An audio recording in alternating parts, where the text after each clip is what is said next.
Hello bachcho, let's see the question. And the question says that we need to find the value of integral 5 power 5 power 5 power x multiplied by 5 power 5 power x multiplied by 5 power x dx is equal to what?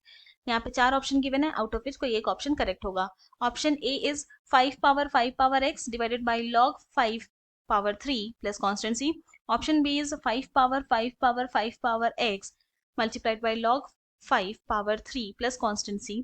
Option C is 5 power 5 power x divided by log 5 power 3 plus constant c. And option D is 5 power 5 power x divided by log 5 power 2 plus constant c.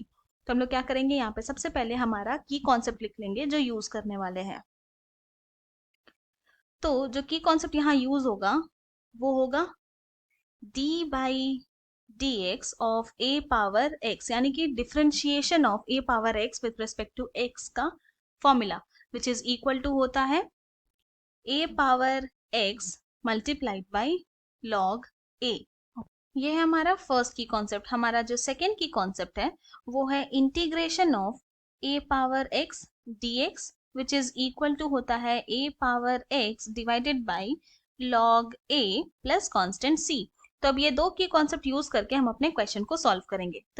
तो यहाँ पे हमारा जो integral आई है वो क्या given है, integral 5 power 5 power x multiplied bye 5 power x multiplied bye 5 power x dx. तो क्या करते हैं, लेट 5 पावर x को हम लोग मान लेते हैं क्या, t मान लेते हैं. तो अब अगर बोथ द साइड डिफरेंशिएट करेंगे तो d बाई dx, तो यहाँ 5 पावर x को x के रिस्पेक्ट में ही डिफरेंशिएट करेंगे is equal to, and t को डिफरेंशिएट करेंगे विथ रिस्पेक्ट टू x होगा dt बाई dx. नाउ अब हम लोग यूज करेंगे हमारा फर्स्ट की कॉन्सेप्ट. तो यहाँ पर differentiation of 5 power x with respect to x हो जाएगा 5 power x log 5 is equal to dt by dx. तो हम लोग क्या कर सकते हैं, दिस इम्प्लाइज हम लोग लिख सकते हैं कि 5 power x dx is equal to क्या हो जाएगा, dt बाई log 5. अब हमारा जो इंटीग्रल आई है वो हो जाएगा equal to integral 5 power t multiplied by 5 power t. फिर 5 पावर x dx के प्लेस में हम लोग लिख सकते हैं dt बाई log 5. नाउ अब ये 1 बाई log 5 जो है वो तो कांस्टेंट है, तो इंटीग्रल के बाहर लिख सकते हैं, तो 1 by log 5 now multiplied by integral 5 power t multiplied by 5 power t dt. अब क्या करेंगे, अब लेट हम लोग कंसिडर कर लेते हैं यहाँ पे जो 5 पावर t है उसको हम लोग u मान लेते हैं. तो बोथ द साइड डिफरेंशिएट करेंगे विथ रिस्पेक्ट टू t, तो क्या हो जाएगा, ये हो जाएगा d बाई dt और 5 power t is equal to du by dt. तो अपना फर्स्ट की कॉन्सेप्ट लगाते हैं. जब फर्स्ट की कॉन्सेप्ट लगाएंगे तो ये हो जाएगा, this implies 5 power t log 5 is equal to du by dt. तो now this implies 5 power t dt is equal to क्या हो गया, du बाई log 5.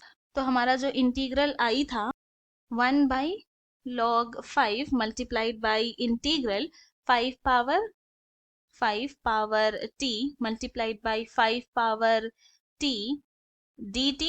अब ये हो गया equal to 1 by log 5 multiplied by 5 power t के place में हम लोग u पुट कर सकते हैं, तो ये हो जाएगा 5 power u multiplied by 5 power t dt के प्लेस में हम लोग लिख सकते हैं du बाई log 5. नाउ क्योंकि log 5 कांस्टेंट है उसको हम लोग बाहर लेकर आ सकते हैं इंटीग्रल के, तो ये हो जाएगा 1 बाई log 5 का square and then integral of 5 power u du. Now अब हम लोग यूज करेंगे हमारा सेकेंड की कॉन्सेप्ट. तो यहाँ पर a के प्लेस में 5 है एंड x के प्लेस में u है, तो ये हो जाएगा हमारा integral i is equal to 1 by log 5 का पावर 2 मल्टीप्लाइड बाई, ये आ जाएगा यहाँ पे 5 power u divided by log 5 and then plus constant c. तो दिस इज इक्वल टू क्या हो गया, 5 power u divided by log 5 का ये cube and then plus constant c. Now u क्या था, u हम लोग माने थे किसको, 5 पावर t को. तो this is equal to u के प्लेस में हम लोग 5 पावर t पुट कर देंगे, तो जाएगा 5 power t divided by log 5 का ये cube plus constant c. And हम लोग 5 पावर x को t माने थे, तो t के प्लेस में 5 पावर x पुट कर देंगे, तो क्या हो जाएगा 5 power x divided by log 5 का cube and then plus constant c. एंड यही हमें चाहिए था. तो हेंस हम लोग ये बोल सकते हैं कि i इज इक्वल टू क्या आ गया, ये आया 5 power x divided by log 5 का क्यूब प्लस कांस्टेंट c. ये हमारा फाइनल सोल्यूशन है एंड ये जो आंसर है वो ऑप्शन c के साथ मैच करता है, इसीलिए option c is correct. I hope you have understood it well. Thank you and best of luck.